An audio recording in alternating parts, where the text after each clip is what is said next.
Hi guys, Coffee Freelancer here, and today we are going to be talking about 5 misconceptions that small resellers get from big resellers. Enjoy. So if you're new to the channel here, we deal with all things reselling and freelancing and coffee and a little bit of music sprinkled in here and there. Going to be working on a new music channel. I had an old one, decided to completely revamp it, but that's for another video. But I am a part-time reseller right now. There have been times where I was a full-time, but right now I'm studying computer science. And so I am a part-time reseller and I'm also a musician.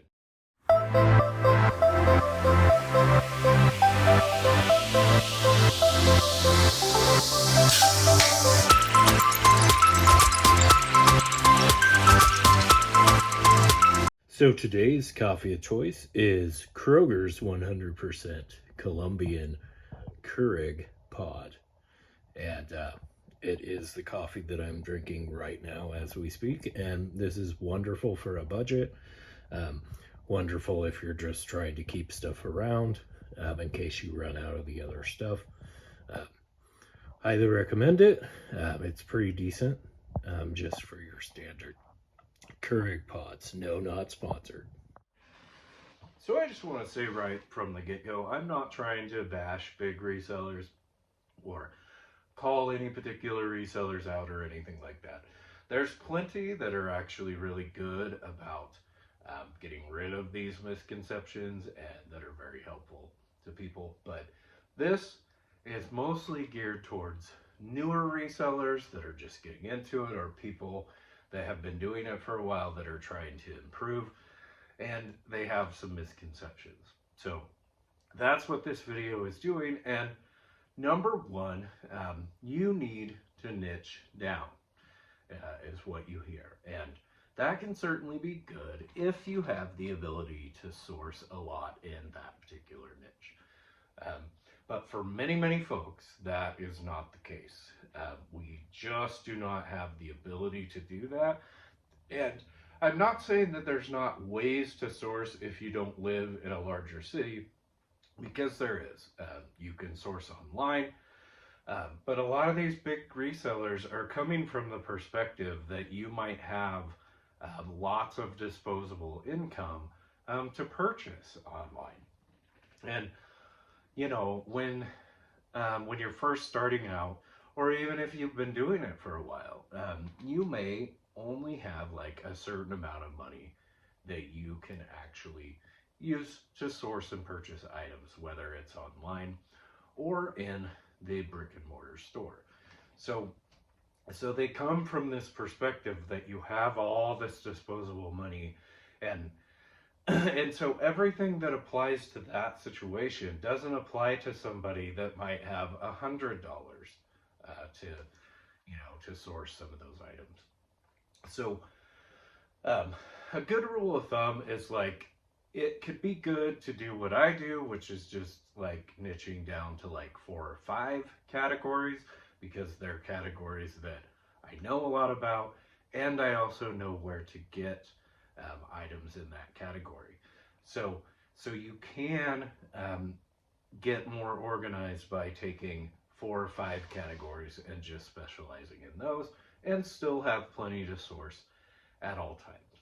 So if you really would like to niche down to one category, and like if you just want to sell clothes, usually clothes is something that you can find almost anywhere, and that can be very profitable if you know more about one thing than you do anything else, and you're really good at sourcing it, really good at shipping it, really good at listing it. Obviously you're going to get a lot more listed, and it's going to be a lot faster, and you're going to know more about the profitable items in that niche.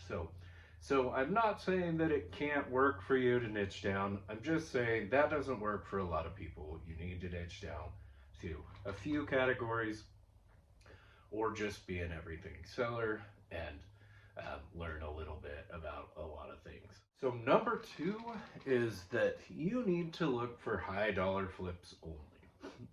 This is a misconception that is Um, for like really big sellers, they're like, only focus on the high dollar flips. And wouldn't that be nice if we could just go out to our thrift stores, or we could get online and we could always find something that we can high dollar flip? Uh, the fact is that's just not realistic for the mass majority of folks. Like, we might find a high dollar flip, you know, sparingly. We might find one or two a week. We might find five or six a week. It's just going to vary. But no matter the case, you're not going to just go out and find high dollar flips every time you go out. So they're coming from the perspective too that you have, thousands of dollars that you could just buy an Amazon pallet, or you could just purchase a pallet from somewhere else. And then you're going to be able to go through that. And of course, you're going to want to list the high dollar flips first.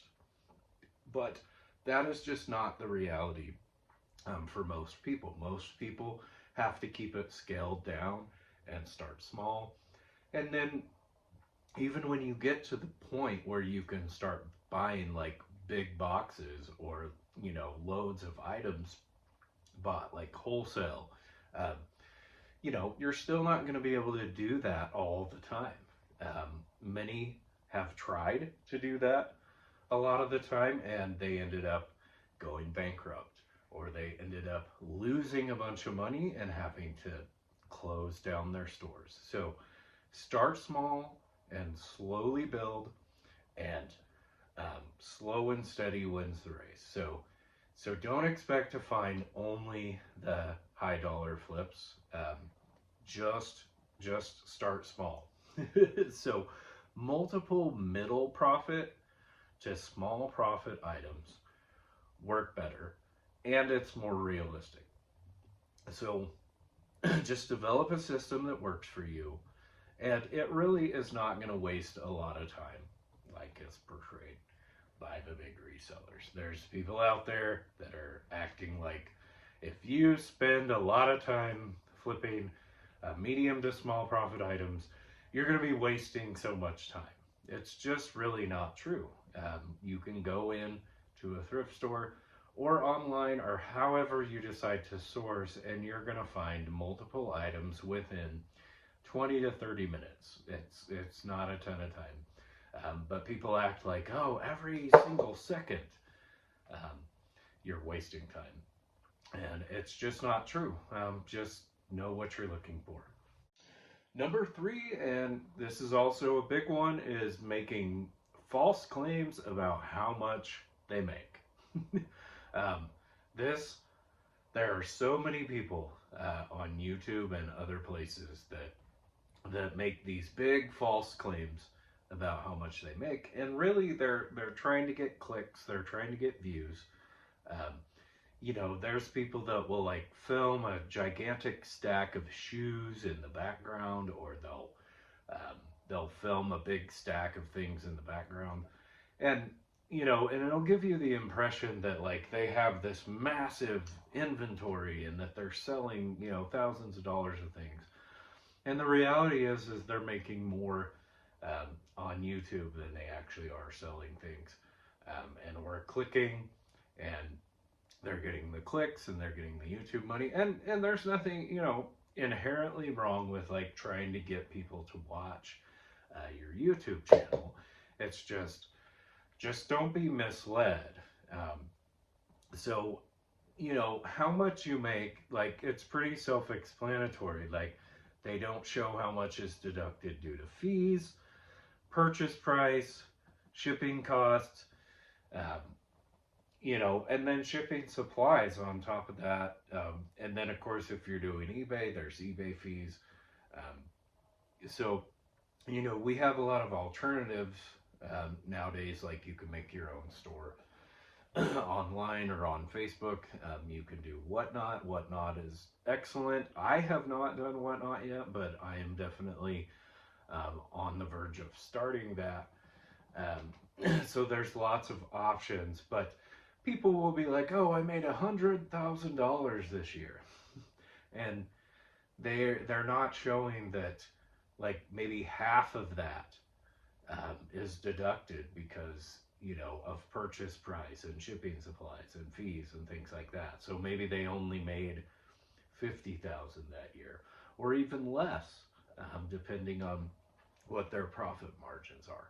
So just be really careful about about getting too drawn into numbers about how much you make. It's actually better to make less profits but have less fees and expenses and still get to recoup more of that money. It would be better to, you know, keep $20,000 when you only made 30,000, as opposed to, oh, my profits were $100,000, but I only got to keep 10,000 of it. So number 5 is big resellers telling you that there's some magic formula for how much to list every day or per hour or whatever it is. And in fact, some of them will like try to sell people a package like $100 a month to train as the best reseller. These things are just gigantic wastes of money for people. That $100 that you spent learning that could be better spent like sourcing your items, or just doing more research on particular items and finding what would work for you. And I'm sorry to say that there have been so many people that have been misled by those things. And so basically, there are sound general principles like consistency, making sure that you list a few things every day or a lot of things every day, researching sold comps, not trying to sell junk. The rest is based on too many variables, such as time commitment, the ability to find items in your location, and the market fluctuation of items on eBay and other platforms. So things sell when people actually need them or want them. It's not rocket science. It turns out if you list things that people want, they will sell. But I bet you didn't know that. So don't buy a $99 a month package on how to resell, on how to be the best reseller, when you can just research how to do that yourself, and you can just find enough general principles like have fun, list things that you're interested in and figure out whether you want to be full-time or part-time or what works for you in your area. The rest is going to come with time. And again, like I said at the beginning of the video, I'm not trying to bash on any resellers. There's plenty that are very good and they're not misleading, but there are so many more that are. And I'm just trying to erase some of these misconceptions, as I said. There is no magic formula for listing. Like I was alluding to in one of these other tips, it's better to list less and still recoup more of the expense than be like this super efficient person that lists hundreds and hundreds of things. And, you don't recoup a lot of that expense. So, what applies in one situation might be different for somebody else. So, but learning from these folks is great. Like if there's a lot that you can take from them, that's really great.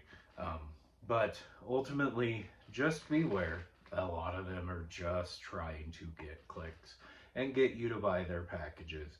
And their situation, they have the ability to, cash flow hundreds and hundreds of items, which most people don't have the ability to do. Most people are not a department store. So anyway, and I'm not trying to sound cynical or bitter or anything like that. Just trying to help you folks. And as always, stay tuned. Another video coming up here next week. I'm going to be doing part 2 of my small town thrifts video. Keep on drinking that coffee. And keep on freelancing. Have a good day, guys. See you later. What do you think? Oh, sorry I woke you up from your nap.